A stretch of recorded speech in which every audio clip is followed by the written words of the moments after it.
What was the worst physical pain you've been through? I got shot in the eye with an airsoft gun at about 350 FPS, and I went blind in my left eye for a while. I developed traumatic glaucoma, and the pressure from the glaucoma was indescribable. I could barely walk or speak. Edit. There's pics of my eye on my profile for any of you that wanna take a gander. Edit numero dos. Some context since some of y'all are skin. I was at an airsoft arena with eye protection and a face shield. Somehow the BB managed to hit me in the eye even with the eye pro. How? I wish I could tell you. Theory is it bounced off my face shield and somehow went onto the eye pro, but who knows. I'm not blind anymore, but I do have an implant that keeps the pressure down, and I have a synthetic lens so I can see. Pleurisy. Inflammation of the outer lining of the lungs. Causes each intake of breath, however slight, to feel like my ribs have been sharpened into swords that are impaling my chest. I've had it a few times and would constantly faint because I subconsciously wasn't breathing. Pulmonary embolisms. Of course the warning signs were there. 4 months before I had went to the ER because I thought I had a blood clot in my leg, Drive told me it was varicose veins and laid a guilt trip on me about calling in an ultrasound tech. So I went with his diagnosis and went home. Then one night I had such severe pain in my neck and chest I thought I was having a heart attack, but roughed it out. Went to urgent care and they took chest x-rays and said I had working pneumonia and wouldn't give me anything for pain. Slept upright in a recliner a few nights with whiskey and codeine and it finally passed. 2 months later I was laying mulch and my leg swelled up about 3 times its normal size. Went to the ER and got an ultrasound. Drive came in and offered me fentanyl. Turns out I had a 5-inch long clot that had worked its way from my leg into my hip. Got a CAT scan of my chest and had clots in my lungs. Cherry on top was when they went in and did vascular surgery. My blood pressure dropped too low and they had to stop all pain medication and twilight anesthesia. Spent the last 20 minutes yelling in pain as they continued to try and break up the clot. I guess your body naturally lowers your blood pressure and heart rate when your blood cells are broken up as some kind of survival mechanism. Pain was severe and there wasn't anything they could do except finish. Moral of the story, trust your gut feeling and yes, wake up the on-call ultrasound tech, because doctors aren't always right, and just because you're in your 30s doesn't mean something can't be severely wrong. I used to get hemorrhoids that would get so big that they would eventually burst and bleed for days. It was painful, and it was literally nothing compared to the recovery of the hemorrhoidectomy. Taking a shit after surgery on your asshole is like literal hell on earth.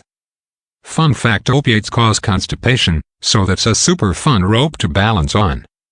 Even though I took prescription stool softener to the point that they were the consistency of mud, they felt like I was passing jagged rock-hard glass. After every poop, I would very carefully wipe as best as I could, and then shakily get in the shower so I could fully clean myself to prevent infection. After I was clean I would run a bath and try not to weep. The first week was so bad, I'd be starving and terrified to eat. After the first week every shit hurt to the point where I could just grit my teeth and grunt through it. They didn't fully quit being painful for about 2 months. Hard choice. Minus 28-day migraine, that only at the end they realized was actually viral meningitis, leaving me bedridden, chronically ill. With me CFS for almost 3 years now.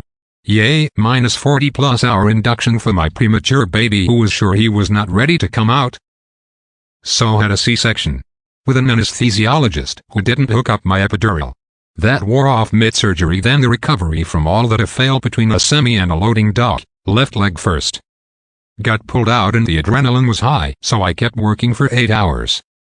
Broke my kneecap, tore both meniscus, ACL, MCL, and PCL, and bruised my femur and both shin bones, but because government delays, I couldn't get surgery, so my knee got fed completely at 21 years old.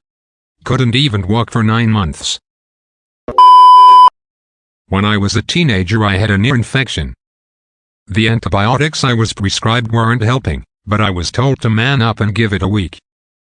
After a week, the pain was so bad I was banging my head against the wall in the middle of the night out of delirium.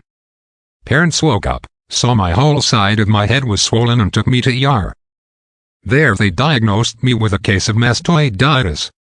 As treatment, they inserted an IV and proceeded to give me penicillin. That was the day I found out I was allergic to penicillin and went into anaphylactic shock. Last thing I remember before blacking out was my mom hovering over me asking why I looked like that. When I came to, I was in ICU and recovering, with frequent dilated doses. I forget how long I was there, but I believe it was nearly a week. To this day it is the worst pain I have ever experienced.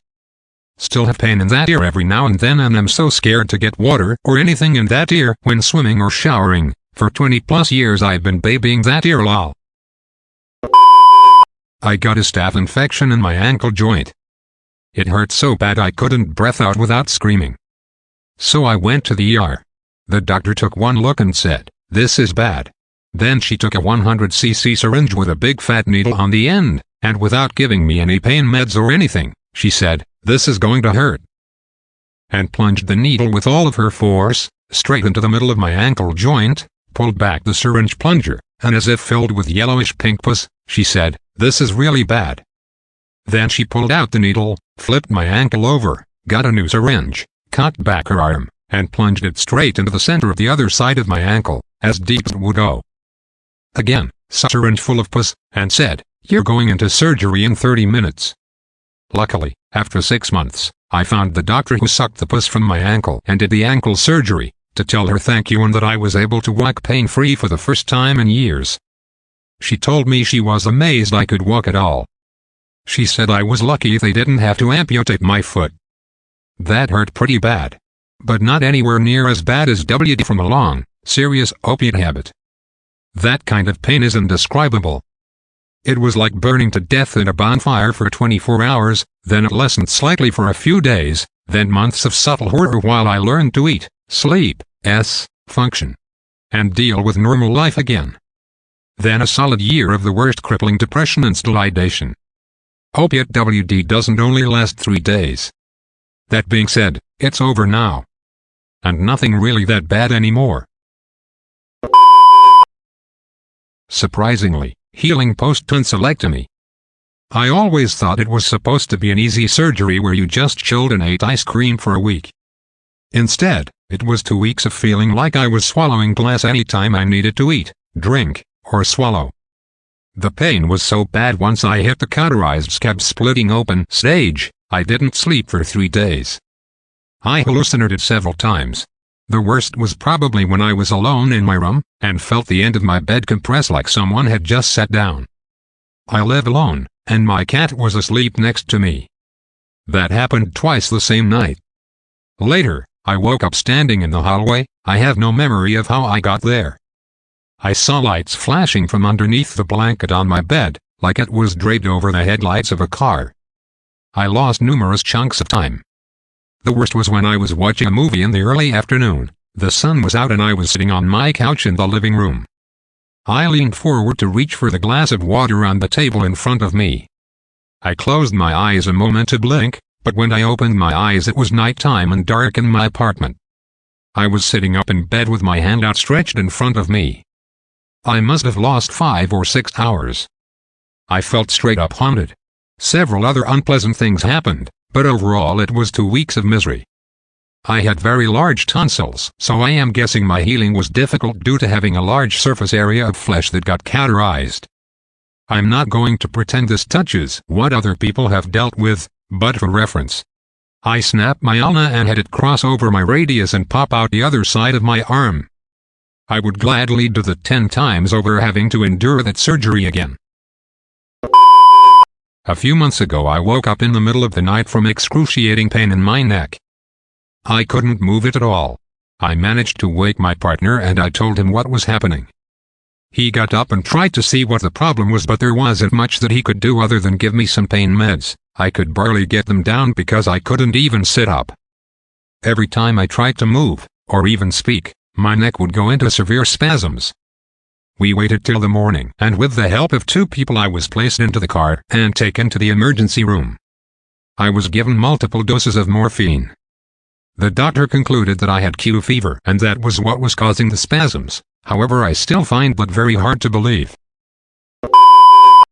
I was 7 meters pregnant and needed complex stomach surgery, and the pains after it were so awful.